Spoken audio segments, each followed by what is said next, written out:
পছন্দের দল ব্রাজিল হেরে যাওয়ার কারণে মনও বড় কষ্ট পাইছে, দিয়ে গলায় দড়ি দিয়ে দুনিয়া থেকে বিদায় নিয়েছে। নাউজুবিল্লাহ কোন। নিজের সাপোর্টার দল যদি হেরে যায় এই জন্য দুনিয়া থেকে বিদায় নেয়, ওর চাইতে দুঃখজনক হতভাগা আল্লাহর জমিনে আর হতে পারে না, ঠিক কিনা? কোরআন আল কারীমের 42 নম্বর সূরা, কত নম্বর বলেন? 42 নম্বর সূরা। এই সূরার নাম হচ্ছে সূরা আশ-শূরা। সূরা, এই সূরার আয়াত সংখ্যা হচ্ছে 53টি। কয়টি? 53টি। নাজিল হয়েছে, অধিকাংশ মুফাসসির বলেছেন এই সূরাটি মক্কায় অবতীর্ণ হয়েছে। এই সূরার নামকরণ, এই সূরার 38 নম্বর আয়াতে আল্লাহ সুবহানাহু ওয়া তাআলা মুমিনদের বৈশিষ্ট্য, গুরুত্বপূর্ণ বৈশিষ্ট্য উল্লেখ করেছেন। 38 নম্বর আয়াতে ওয়া আমরুহুম শুরা বাইনাহুম, আল্লাহ বলছে যে তাদের পারস্পরিক কাজকর্ম পরামর্শের ভিত্তিতে সম্পূর্ণ হয়। সুবহানাল্লাহ।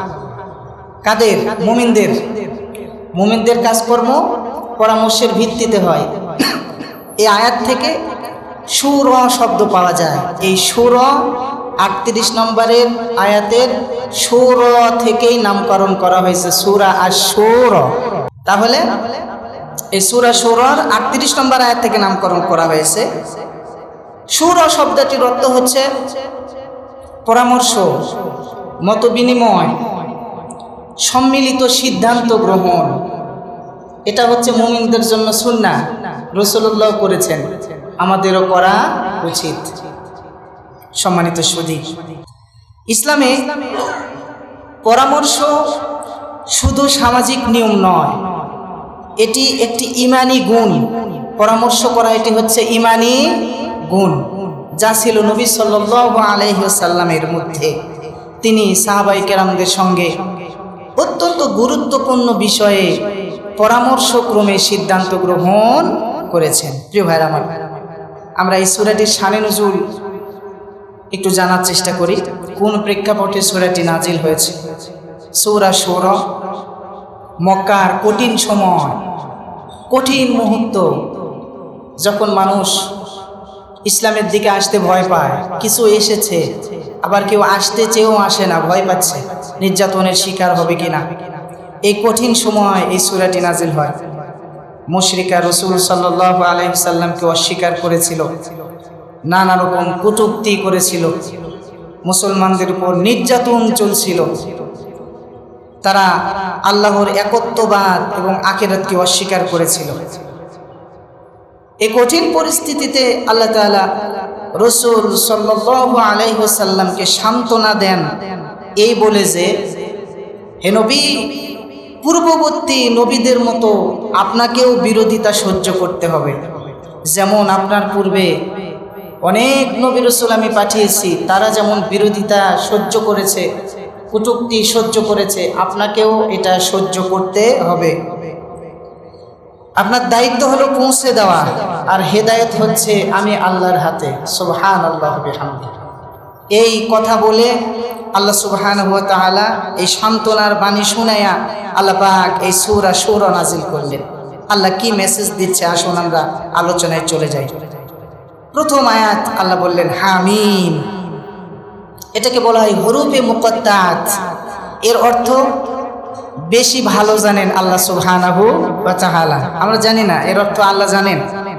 কোরআনের শুরুতে এমন বিচ্ছিন্ন অনেক অক্ষর রয়েছে, আলিফ লাম মিম, হা মিম, কফ ইত্যাদি।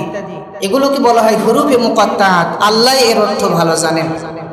তবে এগুলির মধ্যে শিক্ষা হচ্ছে যে এই অক্ষর দিয়ে আরবরা কথা বলে, আরবদের ভাষা আরবি, তাহলে এই অক্ষরগুলি দিয়েই আরবরা কথা বলে। সেই একই অক্ষর দিয়ে আল্লাহ পাক এমন কিতাব নাজিল করেছেন যার মতো একটি সূরা পৃথিবীর সমস্ত মানুষ মিলে চেষ্টা করেও বানানো সম্ভব হবে না। এ যাবৎ হয় না, কিয়ামত পর্যন্ত যদি আরব অনারব সবাই মিলে, শিক্ষিত অশিক্ষিত সবাই মিলে চেষ্টা করে, এই চেষ্টা যতই করুক কোরআনের মতো একটি ছোট্ট সূরাও কখনো তৈরি করা সম্ভব হবে না। আল্লাহ রাব্বুল আলামিন বলেন, قُلْ لَئِنِ اجْتَمَعَتِ الْإِنسُ وَالْجِنُّ عَلَىٰ أَن يَأْتُوا بِمِثْلِ هَٰذَا الْقُرْآنِ لَا يَأْتُونَ بِمِثْلِهِ। সূরা বানী ইসরাঈলের ৮৮ নম্বর আয়াত।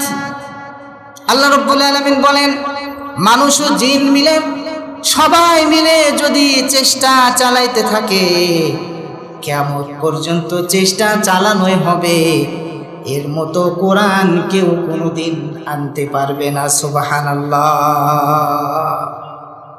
এমন একটি কিতাব কোরআন আল্লাহ পাক আমাদের জন্য দিয়েছে, এটা অন্য কারো পক্ষে বানানো সম্ভব হবে না। তাহলে কোরআন মানুষের রচনা নয়, এটা মহান রব কর্তৃক রচিত, এর মধ্যে কোনো ভুল ত্রুটি সন্দেহ না। কিন্তু শয়তান আমাদেরকে ধোঁকা দেয়, বলে যে এগুলো যা হবে হবে, এখন তুমি তোমার মতো করে চলো। কিন্তু কোরআনে যে নীতি, যে আইন আল্লাহ পাক দিয়েছে, এগুলির মধ্যে কি কোনো সন্দেহ আছে? না, কোনো সন্দেহ। প্রিয় ভাই আমার, আল্লাহ পরের আয়াতে বললেন আইন সিন কফ, এটি হচ্ছে হুরুফে মুকাত্তার, এর অর্থ আল্লাহ ভালো জানে। ইবনে কাসির রাহমাতুল্লাহি আলাইহি উল্লেখ করেছেন, এই সমস্ত অক্ষরের মাধ্যম দিয়ে কোরআনের মুজিজা প্রকাশ করা হয়েছে। অর্থাৎ সাধারণ অক্ষর এগুলি, সাধারণ ভাষা এগুলি, কিন্তু অসাধারণ বাণী হলো আল্লাহর কোরআন। সুবহানাল্লাহ। রব্বুল আলামিন বলেন, কাযালিকা ইউহি ইলাইকা ওয়া ইলাল্লাযীনা মিন ক্বাবলিকা আল্লাহুল আজিজুল হাকীম। আল্লাহু আকবার। আল্লাহ পাক বলেন, এভাবেই মহাপরাক্রমশালী রব, প্রজ্ঞাময় তোমাদের রব, এভাবে আল্লাহ রাব্বুল আলামিন নবীজিকে জানাচ্ছেন আপনার প্রতি এবং আপনার পূর্ববর্তীদের প্রতি ওহী প্রেরণ করা হয়েছিল। যেমনি ওহী প্রেরণ করা হয়েছে আপনার প্রতি, আপনি কখনো বিচলিত হবেন না, চিন্তিত হবেন না। আপনার কাছে যেভাবে ওহী করা হচ্ছে, আপনার পূর্ববর্তী নবী রাসূল যারা ছিলেন তাদের কাছেও আমি ওহী করেছি। তারা কিছু সংখ্যক মেনেছিল, কিছু সংখ্যক মানে নাই। এই জন্য যারা মানে না তার জন্য আপনি চিন্তিত হবেন না। আল্লাহ পাক এই ৩ নম্বর আয়াত দিয়ে সান্ত্বনার বাণী শোনাচ্ছেন নবীজিকে। ও নবী, আপনি চিন্তা করবেন না, তারা যা বলে বলুক, আপনি দাওয়াত দিয়েই যান। পূর্ববর্তীদের কেউ আমি দিয়েছিলাম ওহী, সবাই মানে না। প্রিয় ভাইরা আমার, তাফসীরে আল্লাহর রাসূলকে জানাচ্ছেন, মুফাসসির লিখেন, আপনার উপর যে ওহী হচ্ছে এটি নতুন কোনো বিষয় নয়। আগের সকল নবীর কাছে আল্লাহ এভাবেই ওহী পাঠিয়েছে। সব নবীর মূল দাওয়াত ছিল তাওহীদ, আল্লাহর একত্ববাদের দাওয়াত। প্রত্যেকটা নবী রাসূল এসে আল্লাহর একত্ববাদের দাওয়াত দিয়েছেন। আল্লাহ রাব্বুল আলামিন এই কথা বললেন, ওয়ালাকাদ বাআসনা ফি কুল্লি উম্মাতির রাসূলান আন ইয়াবুদুল্লাহা ওয়াজতানিবুত তাগুত। আল্লাহু আকবার। সূরা নাহলের ৩৬ নম্বর আয়াত। রব্বুল আলামিন বলেন, আমি প্রত্যেক জাতির কাছে রাসূল পাঠিয়েছি, তোমরা আল্লাহর ইবাদত করো এবং তাগুতকে বর্জন করো। তাগুত কি? যেটা আল্লাহ কোরআনে বলে না, কোরআনে নিষেধ করা হয়েছে, রাসূলুল্লাহ হাদিসে নিষেধ করেছে, সেই জিনিসটা গ্রহণ করা, মেনে নেওয়া, তার পিছনে ছোটার নামই হচ্ছে তাগুত। তাহলে আজকে আমরা তাগুত আল্লাহ বর্জন করতে বলেছে, অথচ আমরা এই তাগুতের পিছনেই দৌড়ছি। যেগুলো নিষেধ, যাদের সঙ্গে মিশা নিষেধ, যাদের সঙ্গে সম্পর্ক করা নিষেধ, তাদের সঙ্গেই আমরা দৌড়াচ্ছি, তাদের পিছনেই আমরা পাগল পারা হয়ে গেছি। প্রিয় ভাই আমার, দুঃখ লাগে আজকে আমরা মুসলমান হয়ে বিভিন্ন খ্রিস্টান কান্ট্রিদেরকে সাপোর্ট করে মারামারি হয়ে যাচ্ছে, খুনাখুনি হয়ে যাচ্ছে। এগুলো আমাদের জন্য দুঃখজনক। হতভাগা মুসলিম জাতি, এর চাইতে দুঃখজনক আর হতে পারে না। ভাই আমার, কুষ্টিয়ার কুমারখালীর রতন নামে এক ব্যক্তি ব্রাজিল যেই রাত্রিবেলা হেরে গেছে, সেই রাত্রিবেলা মন খুব খারাপ। পছন্দের দল ব্রাজিল হেরে যাওয়ার কারণে মনও বড় কষ্ট পাইছে, দিয়ে গলায় দড়ি দিয়ে দুনিয়া থেকে বিদায় নিয়েছে। নাউজুবিল্লাহ কোন।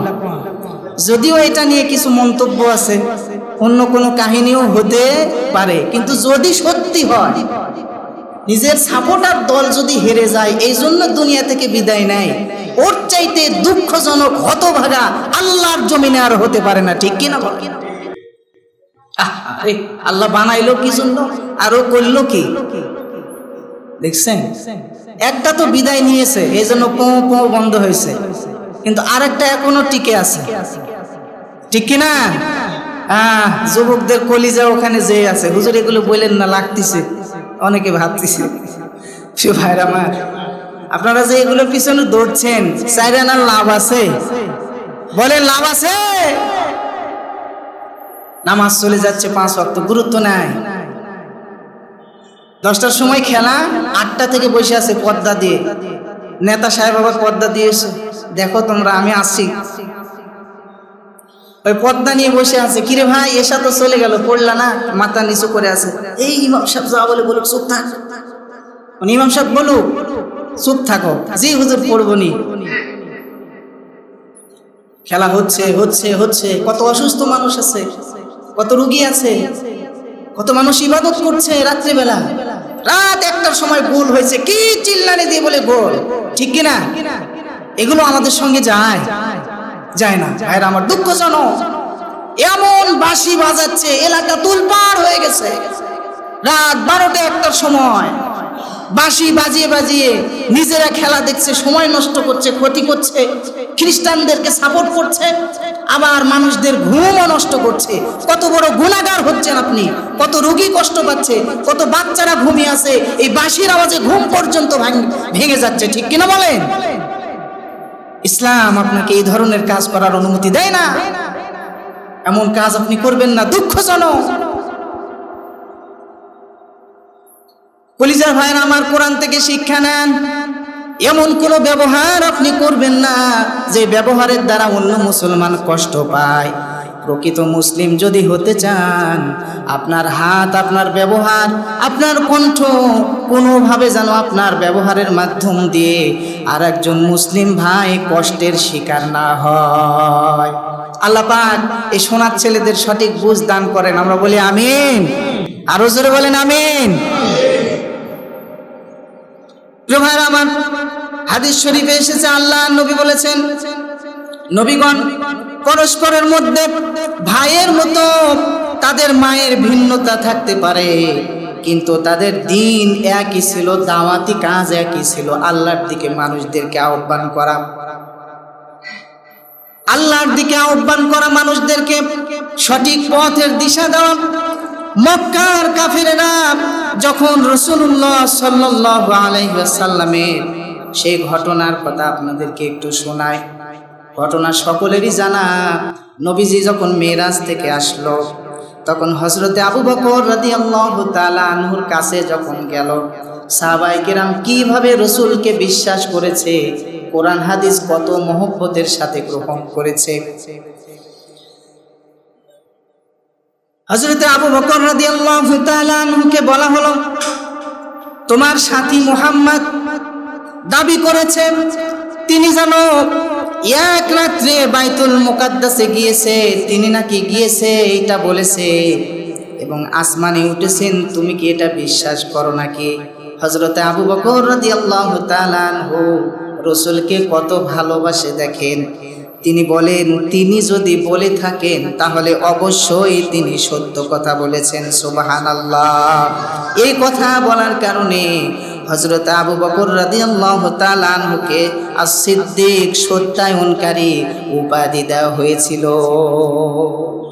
তাহলে রাসূলকে সাপোর্ট করেছে আবু বকর রাদিয়াল্লাহু তাআলা আনহু, আর আমরা সাপোর্ট করছি কাদেরকে? কাদেরকে? এক ওয়াক্ত নামাজ পড়ে তো ঈমানই তো নাই, ঈমানই নাই, তাদেরকে আমরা সাপোর্ট করি। আর সাহাবায়ে কেরাম কাদের সাপোর্ট করেছে আপনি ভাবেন? হায় রে হতভাগা জাতি, কবে বুঝবে? মুসলিম দেশগুলো তো ছিল কয়টারে সাপোর্ট করে, তাহলে আজকে কি হচ্ছে? জোর যার মুলুক তার, নাকি যার পাওয়ার আছে, যার ক্ষমতা আছে তার দিক সাপোর্টার যাচ্ছে। কিন্তু সাহাবায়ে কিরাম তেমন ছিল না। আমাদের মডেল হবে রাসূলুল্লাহ, আমরা ফলো করব সাহাবায়ে কিরামদের। আল্লাহ যেন তৌফিক দেন, আমরা বলি আমিন। তো ভাইরা আমার, সুতরাং আবু বকর রাদিয়াল্লাহু তাআলা আনহুর মতো আমাদেরও কোরআন ও নবীজির কথা বিশ্বাস করতে হবে। কথা বলেন ঠিক কিনা? কোরআন সুন্নাহ ছাড়া অন্য কোনো মতে, কোনো পথে মুসলমান কখনো শান্তি পেতে পারে না। প্রিয় ভাইরা আমার, আল্লাহ রাব্বুল আলামিন বলেন লাহু মা ফিস সামাওয়াতি ওয়া মা ফিল আরদি ওয়া হুয়াল আলিয়্যুল আযীম। আল্লাহ বলে, এ পৃথিবীবাসী শোনো শোনো, কাদেরকে তোমরা সাপোর্ট করো, কাদের দিকে দৌড়াও? খেয়াল করেছো কিনা? লাহু মা ফিস সামাওয়াতি ওয়া মা ফিল আরদ, আসমান জমিন যা কিছু দেখতে পাচ্ছ, এই সুবিশাল আসমান জমিন সব কিছুর ক্রিয়েটর হচ্ছে আমি আল্লাহ। আমি এগুলো বানাইছি, কেন তোমরা বোঝো না? এত কিছু যে আল্লাহ বানাইতে পারে, ওই আল্লাহর শক্তি কি কমে গেছে নাকি? কমে গেছে? আরে নমরুদরে স্যান্ডেল পিটা করে মারলো, ফেরাউনরে সুবায়া সুবায়া মারলো, কি অবস্থা করেছে তাদের। ওই আল্লাহর শক্তি কি এখন কমে গেছে? কমে না। আল্লাহর ভয় কেন আমরা করতে পারছি না? ভাবা উচিত আমাদের। আল্লাহ এই জন্য বলছে, আসমান জমিনে যা কিছু আছে সব আমার, আমি এগুলো বানাইছি। হুয়াল আলিয়্যুল আযীম, তোমাদের রব এমন রব, সর্বোচ্চ মহা। আল্লাহর ক্ষমতার চাইতে আর কারো ক্ষমতা বেশি হতে পারে না। তিনি আমাদেরকে বানিয়েছেন। সম্মানিত ভাইরা, আল্লাহ পাক এখানে তার মালিকানার ঘোষণা দিলেন। মানুষ যা কিছু নিয়ে অহংকার করে, এক নম্বরে সম্পদ নিয়ে অহংকার করে। অনেক সম্পদ আমার আছে, অনেক টাকা আছে, সমস্যা নাই, কিন্তু এই সম্পদ আল্লাহ আপনাকে দিয়েছেন, চিন্তা করেন। ক্ষমতা আল্লাহ আপনাকে দিয়েছেন, তাছাড়া আপনি কিচ্ছু পেতেন না। জ্ঞান তাছাড়া আপনি শূন্য ছিলেন। এরপরে পদমর্যাদা আল্লাহ আপনাকে দিয়েছেন। এমন একটা সময় ছিল যখন আপনাকে মানুষ চিনতই না, কেউই ছিলেন না, আপনি একেবারে শূন্য, জিরো। এখন আপনারা আল্লাহ হিরো বানাইলো, অথচ আল্লাহর কৃতজ্ঞ বান্দা এখনো আপনি হইতে পারেন নাই। এখনো আল্লাহর কৃতজ্ঞ বান্দা আপনি হইতে পারলেন না। এখনো নামাজি হইতে পারলেন না, এখনো সুদ ছাড়তে পারলেন না, এখনো জেনা ছাড়তে পারলেন না, এখনো মিথ্যা কথা বলা ছাড়তে পারলেন না, এখনো ভেজাল দেওয়া মালের মধ্যে ছাড়তে পারলেন না, মানুষ ঠকানো ছাড়তে পারলেন না। আপনার চাইতে হতভাগা আল্লাহর জমিনে আর নাই, ঠিক কিনা? ইউরোপের দেশগুলোতে তারা পর্দা করে না, ছোট ছোট হাফ প্যান্ট পরে, ছোট ছোট জামা পরে, পর্দা করে না, কিন্তু মিথ্যা বলে না, ঠিক কিনা? মিথ্যা বলে, আদালতে মিথ্যা সাক্ষী দেয় না, তারা আশপাশের পরিবেশ নষ্ট করে না, তারা মানুষকে ঠকায় না। তাদের মধ্যে এই নীতিগুলো দেখবেন, কি সুন্দর আইন মানে তারা। আর আমরা মুসলমান মুনাফিক জাতি, আমাদের মধ্যে কিছু মুনাফিক মানুষ আছে, এরা আল্লাহর কোরআন তো মানে না, বরং কখনো কখনো গিয়ে আল্লাহর কোরআনের বিরুদ্ধে শিরিক পর্যন্ত করে, যে শিরিক করলে আল্লাহ পাক রব্বুল আলামিন সবচাইতে বেশি রাগান্বিত হয়, ঠিক কিনা? প্রিয় ভাইরা আমার, ইউরোপের উদাহরণ দিয়ে মুসলিমদের উপর তাদেরকে আমি করছি না, আমি বুঝাইতে চাচ্ছি আপনি হচ্ছেন সেরা জাতি। আল্লাহর কোরআন যদি আপনি ধরতে পারতেন, আল্লাহ পাক এই সুন্দর আইনগুলি কোরআনের মধ্যে দিয়ে দিয়েছে। যে জাতি যেমনই হোক না কেন, ওই জাতি যদি আল্লাহর কোরআন নবীজির হাদিস মেনে চলে, দেখেন তারা রাস্তাঘাট পরিষ্কার রাখে। হাদিসে এসেছে পরিষ্কার পরিচ্ছন্নতা হলো ইমানের অঙ্গ, ঠিক কিনা? তারা কিন্তু পরিষ্কার রেখেছে, এজন্য সব পরিবেশ সুন্দর আছে। আর আমরা ময়লাওয়ালা আসে, এরপরেও পলিথিনে করে ময়লা নিয়ে ওই 4 তলা থেকে টপ করে রাস্তায় ফেলে দেই, ঠিক কিনা বলেন? 7 তলা থেকে ফেলে দেই, 4 তলা থেকে ফেলে দেই, 2 তলা থেকে, মানে নিয়ে গিয়ে ওই যে ময়লা যে দিবে ময়লাওয়ালার কাছে, ওই ধৈর্যটাও না। ফালাই দিচ্ছে, নামাজিরা যখন আসে কি দুর্গন্ধ ছড়াচ্ছে। আরে ভাই, এটা তো ইমানের অঙ্গ নয়। রাসূল বলেছেন পরিষ্কার পরিচ্ছন্নতা ইমানের অঙ্গ। আপনি কবে শিখবেন? আপনার শিখা উচিত। You should learn this attitude. আপনার শিখা উচিত। আল্লাহর কোরআন যদি কোনো বান্দা ধরে, সে সম্মানী হয়ে যাবে, সে হিরো হয়ে যাবে, তার দুনিয়া এবং আখিরাত সুন্দর হয়ে যাবে। এই জন্য যত ব্যাড হ্যাবিট আছে সব বাদ দিয়া আল্লাহর কোরআনের দিকে আসার দরকার আছে। কথা বলেন ঠিক কিনা? রব্বুল আলামিন বলেন, ওমা বিকুম মিন নি'মাতিন ফামিনাল্লাহ। সূরা নাহল 53 নম্বর আয়াত। আল্লাহ রব্বুল আলামিন বলেন, তোমাদের কাছে যা কিছু নিয়ামত দিয়েছি, যা কিছু আছে, ফামিনাল্লাহ, সব কিছু মনে রেখো তোমাদের রবের পক্ষ থেকে। সুবহানাল্লাহ। একটা গাড়ি আছে, ওইটাও আল্লাহ দিয়েছে। বাড়ি আছে, ওইটাও আল্লাহ দিয়েছে। সুন্দর দুটো চোখ দিয়েছে, ওটাও আল্লাহর দেওয়া। ব্রেন যেটা দিয়ে কাজ করছেন, ভালো মন্দ সিদ্ধান্ত নিচ্ছেন, ওইটাও আল্লাহর দেওয়া। হাত, এটাও আল্লাহর দেওয়া। সব কিছু আল্লাহর দেওয়া। কিসের অহংকার, কিসের গর্ব? ফামিনাল্লাহ। আল্লাহ বলে, বান্দা আমি দিয়েছি, কই পাইলি তুই? কতজনকে লুলা ল্যাংড়া বানায় রাখছি, রাস্তায় রাস্তায় ঘুরে বেড়ায়। তোরে যে আমি ভালো রাখছি, বোঝস না কেন?